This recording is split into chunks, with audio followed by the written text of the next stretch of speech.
This is Tom Fox. I'm the Compliance Evangelist, and I would like to welcome you to a special one-week series on the intersection of King Arthur and his Roundtable and compliance. The month of August 2018 has been the anniversary of my 1000th podcast. Over this month, I have been putting on special one-week series on the intersection of compliance and topics. We've taken a look at Sherlock Holmes. We've taken a look at Shakespeare. We've taken a look at ethical culture, and we've considered the future of internal audit, analytics, and compliance. So as part of this special series, I'm going to take a look at one of my favorite characters in literature, King Arthur, and how King Arthur can inform your compliance program. This special series on King Arthur, his Roundtable, and compliance is a special series of the Compliance Podcast Network. Part 1, King Arthur and Leadership. I begin with King Arthur and some leadership lessons that might apply to a chief compliance officer, compliance practitioner, or those who might be responsible for an anti-bribery, anti-compliance program based upon the FCPA, UK Bribery Act, or other similar law. According to legends, King Arthur achieved quite a bit in his lifetime. He established a kingdom, ruled his castle, and brought peace and order to his land based upon law, justice, and morality. He founded an order known as the Knights of the Round Table, where all knights were seated as equal at the table, symbolizing equality, unity, and oneness.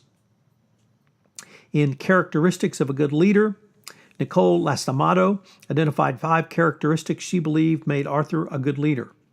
First, he was honest, in that he displayed sincerity, integrity, and candor in his actions. 2, he was intelligent. He was well-read and studied. 3, he was courageous because he had the perseverance to accomplish a goal, regardless of the seemingly insurmountable obstacles. 4, he was imaginative because he adapted by making timely and appropriate changes in his thinking, plans, and methods. And finally, 5, he was inspiring because he demonstrated through confidence that he inspired his knights and those in the kingdom to reach for new heights. I would also add that Arthur led from the front.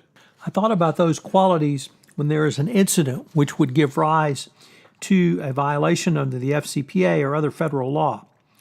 John Michael, a retired Air Force Brigadier General and author of The Art of Positive Leadership, Becoming a Person Worth Following, said, "After a disaster, there is a big investigation to find out why it happened and fix the problem before it can happen again. Sometimes whole fleets are grounded after an airline crash. However," Michael noted, "it is important to keep learning even if there is no disaster. Therefore, he likes to pay attention to near misses and learn from the times things could have gone horribly wrong but didn't. And there are debriefing sessions when things go well on a flight mission, and there are always tweaks to be made." In other words, ongoing and continuous monitoring. Mark Briggs, an area director for the Houston South office of OSHA, said it is important for employees to feel their suggestions and comments around safety are considered by management. You have to show you care, and it's not just a one-month project. If management shows that it takes care of employee recommendations around safety seriously, it will help employees down the chain feel more secure about bringing them to management's attention. This ties directly into point 3 on Lastamito's leadership lessons from King Arthur, because he continually adapted by making timely and appropriate changes in his thinking, plans, and methods.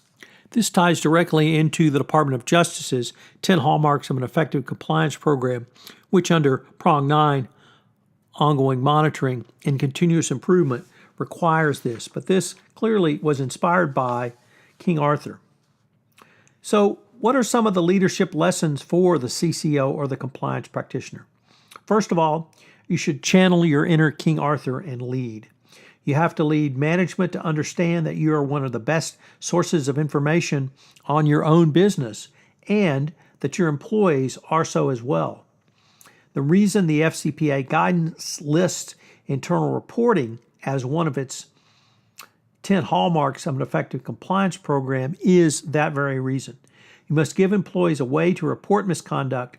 Then you must use that information to investigate and communicate to employees going forward. If there are lessons to be learned, use those for in-house compliance training. If a true catastrophe or disaster befalls the company, do not wait to remediate. Do as soon as is practicable, not when the government calls. So the leadership lessons from King Arthur still resonate today. Are you incorporating these into your repertoire as a chief compliance officer or even a compliance practitioner? I would suggest you do so. I hope you'll join me again for tomorrow when we take up the issue of the Pentecostal oath and codes of conduct. This is Tom Fox. I hope you've enjoyed this episode of King Arthur, his Roundtable, and compliance. And now a word about our sponsor, Converge 18, hosted by Conversant. As you know, this last year has publicly brought ethics to the center of business reputations worldwide. With the acceleration of the Speak Up culture and organizational accountability that social media is enabling and amplifying, companies need to incorporate integrity into every level of their organization. Converge 18 is helping organizations to do just that through the ethical transformation of leadership. The goal of Converge 18 is to arm you with information, strategy, and tactics to transform your organization going forward. Listeners to this podcast will receive a 50% discount utilizing the discount code TOMFOXVIP. That's TOMFOXVIP, all uppercase.